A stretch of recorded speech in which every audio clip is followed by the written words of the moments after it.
आपण ज्यांची मुलाखत घेत आहोत त्यांचा मी इथं परिचय करून देतो।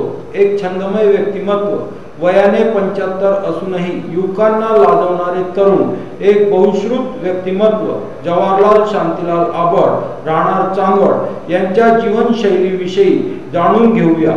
महाराष्ट्रात नाशिक जिल्ह्यातील चांदवड येथील एक अग्रगण्य शैक्षणिक संस्था श्री नेमिनाथ जैन ब्रह्मचर्याश्रमचे विश्वस्त व प्रबंध समितीचे मानद सचिव, ज्यांना संस्था परिवारातील 10,000 विद्यार्थी, सेवक वर्ग वही सुंदर होता है जो सुंदर काम करे म्हणून ओळखतात, ते आजही विविध पदे भूषवित आहेत। विश्वस्त व अध्यक्ष श्री केशव शांती आबड जैन चॅरिटेबल ट्रस्ट चांदवड, विश्वस्त व मानद सचिव श्री मेघ पार्श्वनाथ जैन श्वेतांबर तीर्थ चांदवड, विश्वस्त श्री महावीर जैन मंदिर चांदवड, श्री सार्वजनिक वाचनालय चांदवड व त्यापूर्वी त्यांनी भूषवलेली पदे संस्थापक अध्यक्ष श्री जैन युवक मंडळ चांदवड, अध्यक्ष श्री सांस्कृतिक मंडळ चांदवड, अध्यक्ष भारतीय जैन संघटना शाखा चांदवड, संस्थापक श्री चंद्रगिरी जैन गुफा भक्ती मंडळ चांदवड, एक प्रसन्न, हसतमुख, मधुर व मितभाषी असे अजात शत्रू जवाहरलालजी आबड हे एक बहुश्रुत कलावंत आहेत। त्यांची आपण एक मुलाखत इथे आयोजित केलेली आहे।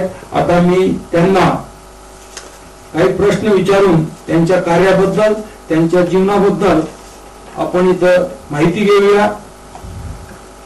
श्री नेमिनाथ जैन ब्रह्मचर्याश्रम नेमिनगर चांदवड ते संस्थापक कर्मवीर पूज्य काकाजी यांचे आपण नातू आहात। आपण या शैक्षणिक संस्थेचा परिचय करून द्यावा।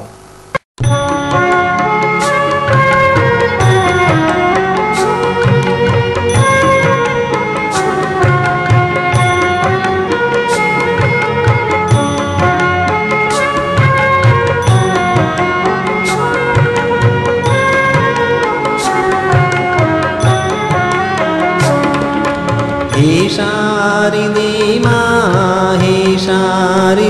माँ अज्ञानता से हमें तार दे माँ।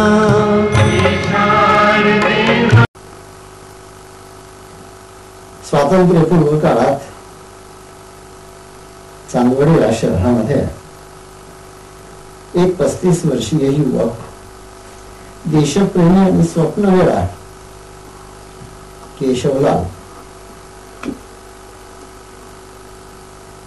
जो आवडबर्गात पन्हाळ्याहून चांदवडला आले होते, स्थायिक झाले होते आणि या ठिकाणी त्यांनी 7वीचं शिक्षण काकाजी केशवलाल केलं आणि ते 7वीचं अल्प शिक्षण झाल्यानंतर त्यांना शालेय शिक्षणाला विराम द्यावा लागला आणि त्यांनी तो विराम दिला आणि पारंपरिक जो कापड व्यवसाय चालू होता त्या कापड व्यवसायावर ते पडले। परंतु निर्मित संतांच्या बरोबर विचार विनिमय करण्यातून त्यांनी मनाशी एक निश्चय केला होता की आपल्याला एक आश्रमशाळा निर्माण करायची आहे आणि ती आश्रमशाळा निर्माण करण्याचा आत्मविश्वास त्यांनी प्रत्यक्ष कृतीत आणला।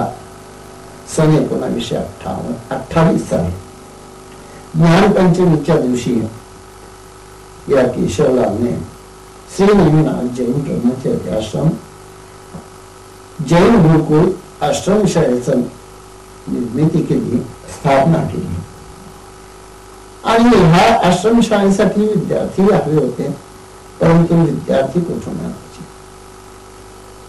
तेव्हा काकाजींनी केशवलालने स्वतःच्याच घरचे 2 विद्यार्थी शांतीलाल आणि लखीचंद आणि गावातील कापडिया बंधूंचे 2 विद्यार्थी या चौघांना घेऊन, म्हणजे अल्प संख्येचे विद्यार्थी, म्हणजे फक्त 4 विद्यार्थ्यांना घेऊन ही आश्रमशाळा सुरू केली आणि या आश्रमशाळेमध्ये त्यांनी प्रत्येक ह्या विद्यार्थ्यांना शिक्षण देण्याचा